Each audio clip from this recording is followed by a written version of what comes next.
안녕하세요. 오늘은 우리한테 정말 익숙한 거죠. 바로 이 대한민국 여권 얘기를 좀 해볼까 합니다. 이 여권에 어마어마한 힘이 숨겨져 있다는 사실 혹시 알고 계셨나요? 대체 이 여권의 진짜 가치가 어느 정도일지 지금부터 한번 파헤쳐 보겠습니다. 자, 그럼 퀴즈 하나 내볼까요? 대한민국 여권 파워 세계 몇 위일까요? 이게 재밌는 게요. 어떤 곳에서는 세계 2위라고 하고요. 또 다른 데서는 무려 39위라고 해요.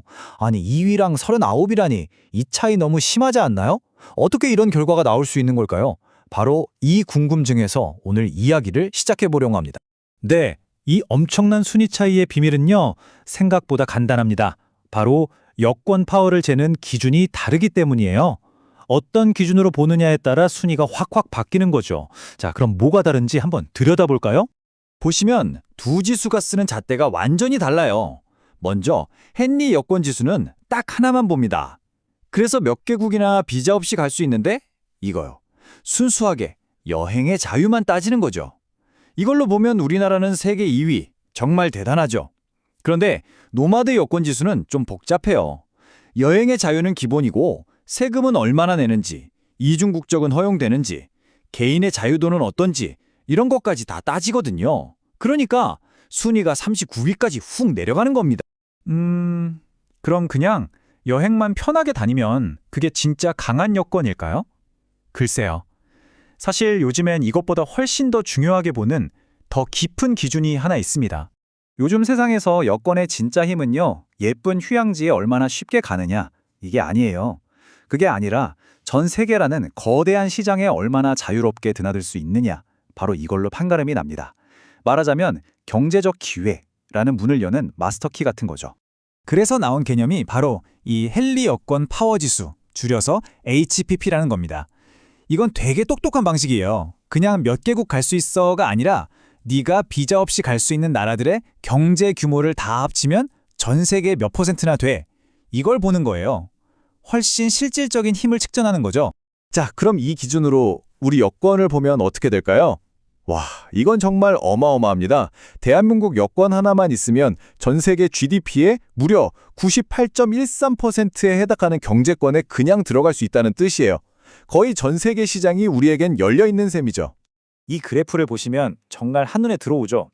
이 경제적 접근성만 놓고 보면 대한민국이 일본도 제치고 당당하게 세계 1위입니다. 더 놀라운 건 뭔지 아세요?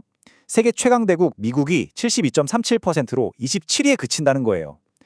그러니까 우리 여권이 그냥 여행 다닐 때 편한 문서가 아니라 진짜 엄청난 경제적 자산이라는 게 여기서 딱 증명되는 거죠. 아니 근데 대체 왜, 무엇이 대한민국 여권을 이렇게까지 강력하게 만든 걸까요? 그 이유가 궁금하시죠? 한번 파고 들어가 보죠. 핵심은 딱 한 단어입니다. 바로 신뢰. 전 세계가 한국 여권 가진 사람이면 믿을만하지, 와서 문제 일으킬 사람 아니야, 이렇게 생각해 준다는 거예요. 여기에 좋은 국가 이미지, 그리고 우리가 다른 나라에 가서 돈도 많이 쓰잖아요? 이런 경제적인 기여도까지 합쳐지니까 세계 각국이 웰컴 하면서 문을 활짝 열어주는 겁니다. 물론 이런 신뢰가 하루아침에 뚝딱 생긴 건 절대 아니죠. 저 멀리 1887년 조선시대의 여행문서인 집조에서부터 시작해서요. 1988년에 드디어 우리 모두가 자유롭게 해외여행을 가게 됐고 2008년엔 보안이 강화된 전자여권이, 그리고 2021년엔 위조가 거의 불가능한 차세대 여권까지, 이렇게 100년이 넘는 시간 동안 차곡차곡 쌓아 올린 결과물인 셈입니다. 자, 그런데요. 이렇게 강력한 힘에는 동전의 양면처럼 아주 큰 위험도 따라옵니다. 지금부터는 이 강력한 여권의 어두운 면, 우리가 꼭 알아야 할 위험에 대해서 이야기해 볼게요. 115만, 이 숫자가 뭘 의미하는 것 같으세요? 이게 바로 지난 10년 동안 우리나라 사람들이 잃어버리거나 도둑맞은 여권의 숫자입니다. 115만 개가 넘는 여권이 길을 잃었고 그중 정말 많은 수가 범죄자들의 타겟이 되고 있다는 뜻입니다. 여권을 잃어버리는 건요, 그냥 여행 망쳤네, 이 정도의 문제가 절대 아닙니다. 이게 만약에 범죄 조직 손에 들어간다? 그럼 그 순간부터 다른 사람의 인생을 훔치는 만능 열쇠가 되는 거예요.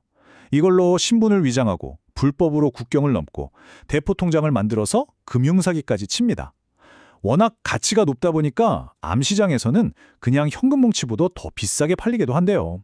그래서 혹시라도 정말 그러면 안 되겠지만 해외에서 여권을 잃어버렸다. 그럼 절대 당황하지 마시고 이 세 가지만 딱 기억하세요.